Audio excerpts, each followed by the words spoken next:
Alright, panibagong araw na naman at tayo bubunot na sa ating maikol.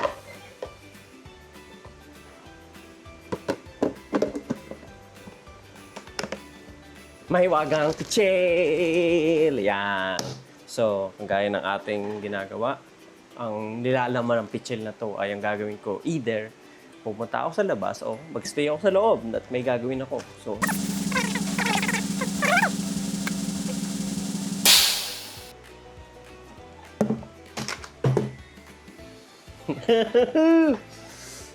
guys, paano ba yan?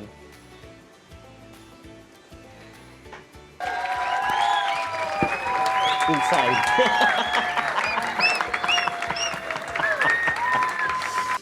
Inside. Walang dugas yun. Walang dugas yun. Ha?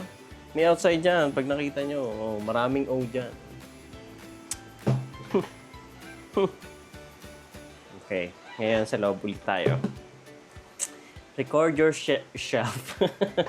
Record yourself sharing a funny story from your past. Ayan, after ng napakatinding mabusising pag-iisip, ako'y hirap na hirap mag-isip. Pero ano to, hindi naman siya nakakatawa in a sense na nakakatawa siya for me. Pero nakakatawa siya sa ibang tao, which is mas maganda actually. College days, second year ako. And then may PE kami and kailangan sumayaw ka. Aerobics, yan. So practice kami. During ng mga time na to, actually yung mga kasama ko, sila din nagsasabi sa akin, uy, ikaw gumawa ng steps. Siyempre ako naman, gawa lang ako ng gawa ng steps. Sinusunod naman nila. Tapos dumating na yung oras para kami sumayaw.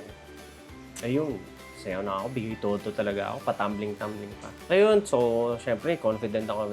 Lapit kami sa kanya. Kasi sasabihin yung grade namin. Sabi nung prof, dapat daw gayahin nila ako na kahit hindi marunong sumayaw, bigay todo. Ang sakit! Pero guys, wag niyo minamani-mani yung mga pagsasayaw ko na yan. Nakauno ako sa PE dahil dyan. Gusto niyo ng sample? Gusto niyo ng funny story, Kailangan ko ng beat.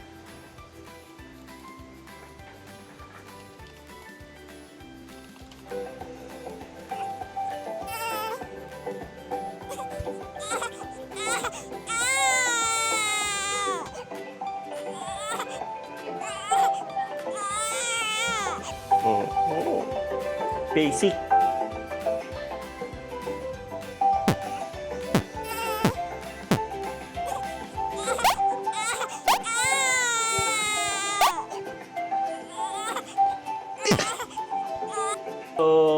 yun lang. Wala talaga ako masyadong, masyadong funny story kasi most of the time,